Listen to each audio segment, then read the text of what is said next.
Morning, everybody. Jim Adkins here from Jim Adkins Results Coaching.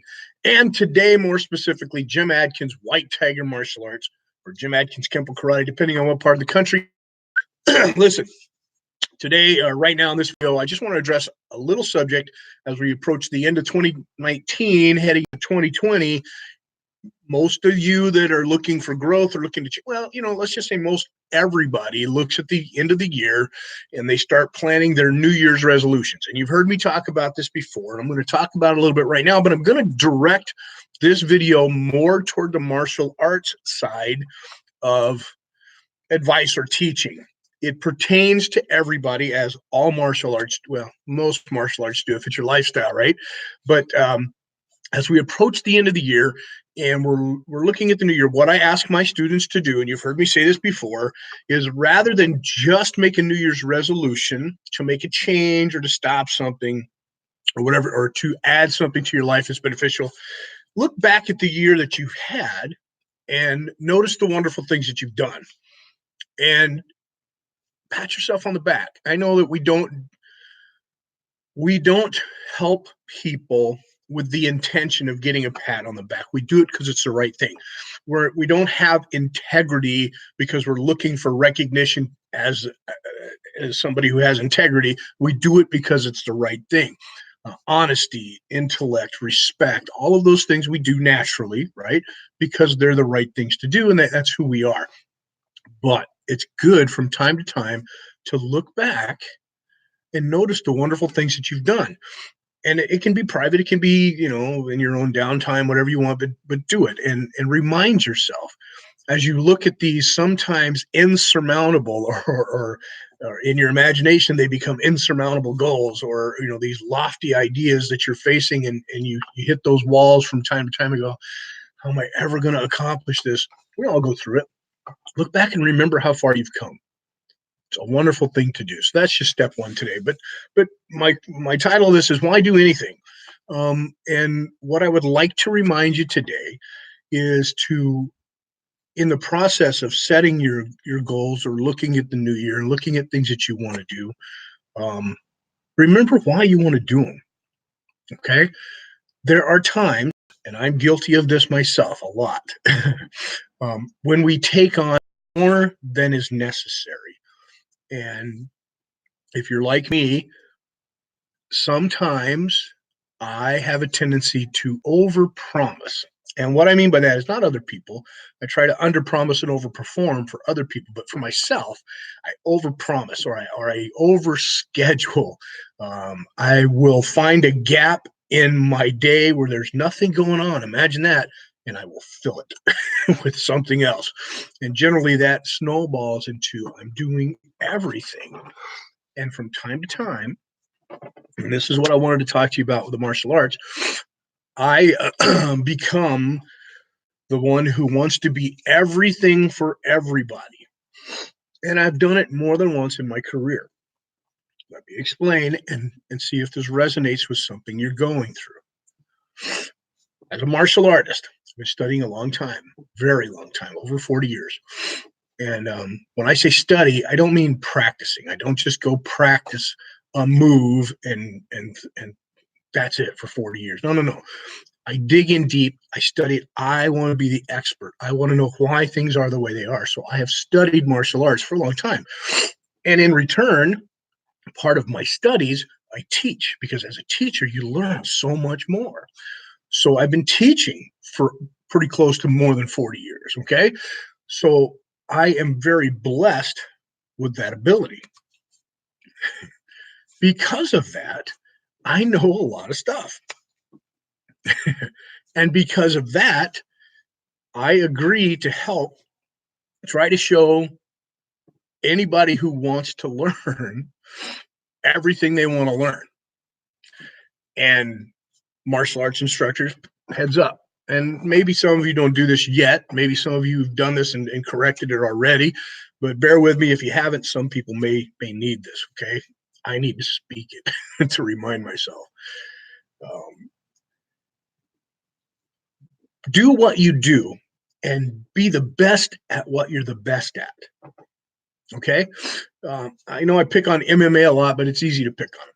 So let's do this. And MMA is a term like karate that gets thrown around loosely and really doesn't mean the same thing every time you use it. For example, people thought, back in the old days, everything was judo because that was a familiar term with the martial arts that were being shown, and it wasn't all judo, but everybody called it judo. And then it pretty much everything became karate, and then everything became kung fu, and then the separations and deviations of all the names came out there, and then pretty soon nobody knows what anything is. MMA is the same way. MMA is a generic term that means mixed martial arts. And just a side note, my little craziness here, I watched a guy the other day, Mexican martial artist, MMA. Dude, you're funny. I like it. I'm pretty sure he's Kempo too, but I don't know. It was funny. Somebody pointed out, I think it was Mr. Southwell who pointed it out to me. Anyway, MMA, mixed martial arts or mixed up martial arts. They get it all wrong and they get it right at the same time. And here's my message to you. Why do anything? Well, when you set out to do something, there's generally a reason behind it. And the reason can be as simple as, I thought it would be fun, or I've never done it before, or I really wanted to try it, or this is going to change my life, or when I learn this or have this ability, I'll be able to fix, help, or share other people, help other people. Whatever the reason, try to remember that as you move forward. It doesn't have to be your only reason. It doesn't. Let's go to martial arts. A lot of people walk through that door, and I'm sure they walk through your door too, if you're a martial arts instructor, with the intent to protect themselves, whether they tell you that or not, because it's a hard thing to do. It takes a lot of courage to walk through a dojo door, and actually sign up. Most people don't know what's on the other side. It's a scary thing to do. It takes guts. It takes, that first initial step really takes a lot. And I applaud you for doing so. And as an instructor and other instructors who are watching, they come in there for a specific reason. I feel it's our responsibility to find out what that real reason is. Whether it's the first day or the next 12 weeks, we will discover why they're there. And we will help them discover what it is they want. Well, if they're like a few other people, as a higher ranking teacher, I get other high ranks in here. I get black belts from other schools who come in and train with me. And I'm blessed because of that. And they come in and find out what you have to offer. Now, what do you have to offer? Why do anything? At 40 years of studying, I've got quite a bit of information. Good, bad, and ugly. Okay. And I don't just study online. And I'm not knocking the online. Don't get me wrong. This is a great tool, but that's not how you study. I mean, if you're an advanced martial artist, this becomes a really good tool that you can reach out and talk to others and view other people. Once you've really learned the language, the physical language of martial arts and the depth behind the understanding, you can use this tool very effectively. But if you're a newbie and you're trying to get real lessons, this is not the place to go. Okay, you walk into the door, you go find an instructor who cares for you and you care for them, and you get that loyalty. Why do anything? Well, come up with a reason for doing it.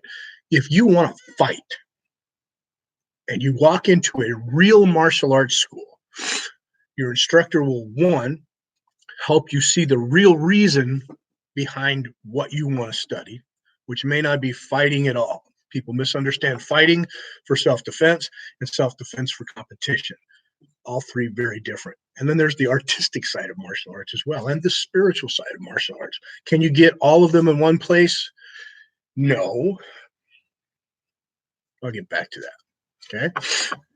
When you walk in and you have a reason and your instructor or you as the instructor find out what the real reason is, you're probably going to find out it's an empowerment idea. People that walk through a real school, into a school, a real martial arts school. And I'm not talking about your sport martial arts. Not that that's not a real thing. It's different than real martial arts. So bear with me a minute. When you go into those schools, it's usually for empowerment. And they may even walk into a sport martial arts school and looking for empowerment. And if that school says, hey, we can give you that empowerment, they're half right. Any art, any activity that pulls you out of a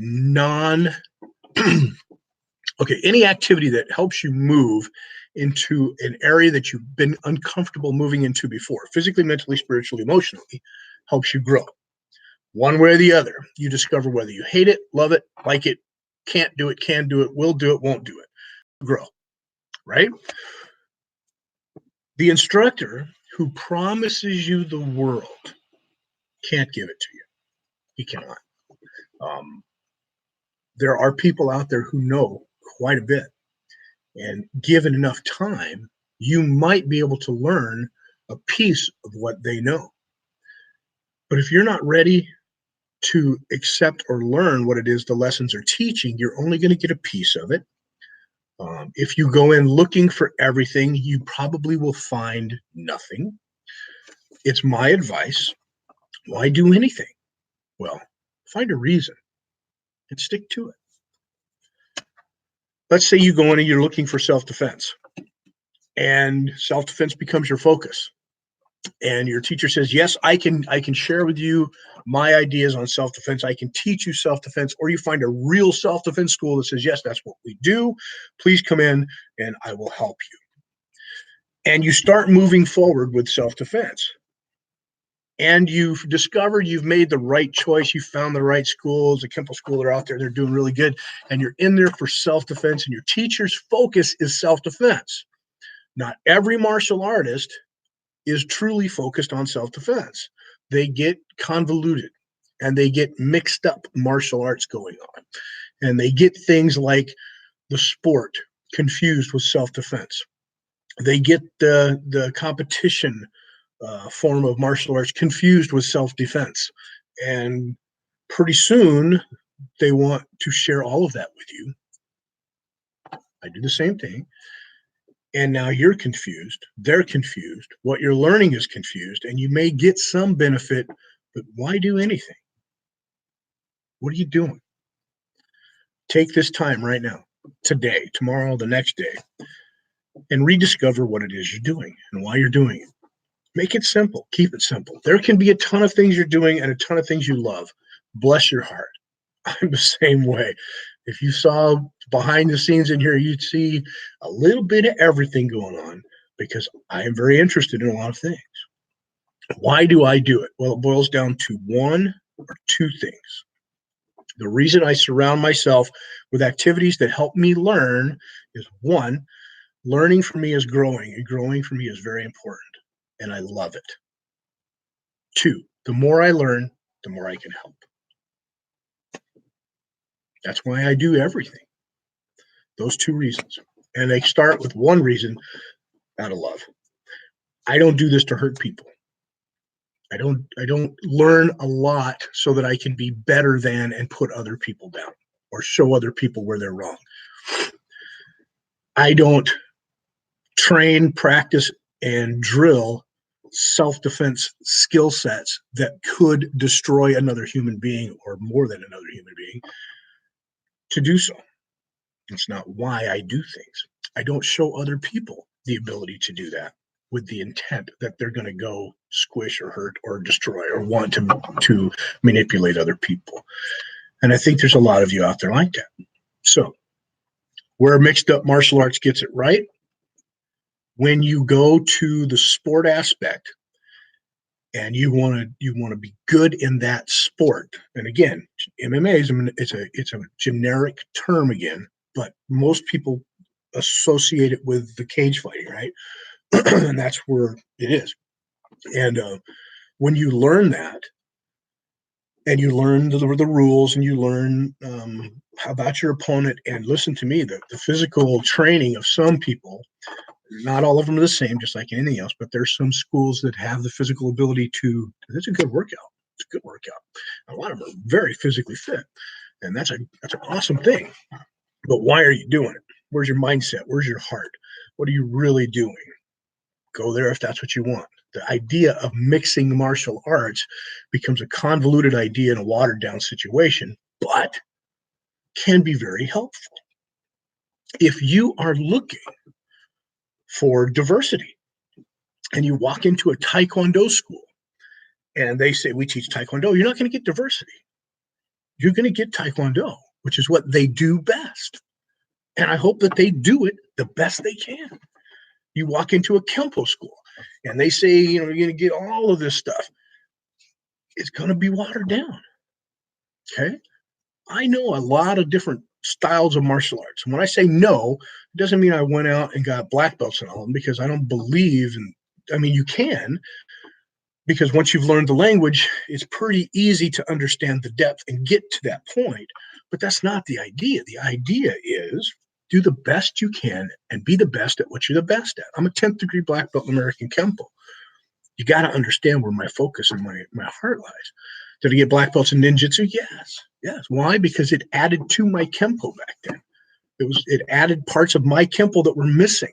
And listen, you Kempo people, there's things missing. It grows as it's supposed to. Kempo is a perpetual art. Now, whether Mr. Parker did that by design or accident, it was brilliant.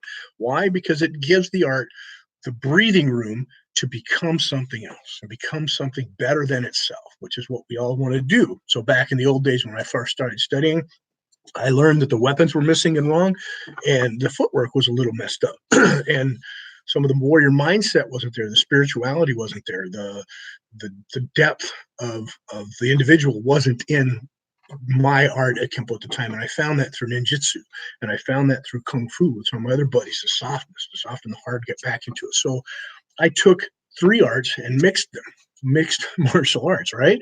But it's Kempo that I love, and it's Kempo that I do. My Kempo has developed because of those arts.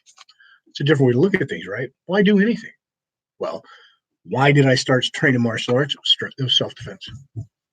Self-defense.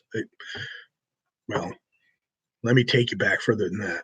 Bruce Lee looked really cool on screen, and I wanted to be Bruce Lee. So that really wasn't self-defense. It was the idea of looking cool, I think. Self-defense was a good part of it, but that became the real reason. All right, guys, I hope you have a great day. Why do anything? Take some time and remind yourself why you're doing whatever it is you're doing, and have fun with it. And if it's not what you want to do, stop it. And if it's not why you want to do it, change it. How many things do you do in your life that you're going to have to look at? I'm sorry, that's up to you. Get you a big notebook. Or, like myself, everything that I do, everything starts from a position of love. What I do, every moment, every thought, every video, every idea, every lesson comes from a place of love. It has to start there with me. That's just how it is. Once it moves from love, for me, the more I learn, the more I grow. And do I want to learn about everything? Maybe. Okay. Where do I want to start? With what I'm best at. I want to be the expert at what I do best first. Then all of the other things will grow. What am I the best at? Right now, I'm the best at being a martial arts instructor. I'm the best at being a father. And that's only after the fact. When your kids are grown, trust me, it's tough. But I'm the best at being a coach. I'm the best at being a martial artist. All one thing. So one, I do it for growth. How about you? Two, do it because the more I know, the more I can help. All right, guys. Leave some comments. If you haven't subscribed, subscribe. You've heard me. Give me the thumbs up if you like the videos. It's going to be hit and miss with me being back on here. I do like to sing too. Why do I like to sing? Because it's sharing. I think it's helping, but it's fun. That's my hobby. But as you look back this year, look at the wonderful things that you've done. As you look forward this year, remember why you're doing things. And if it doesn't serve you, it might be time to let it go. All right. On your mark, get set. Are you ready?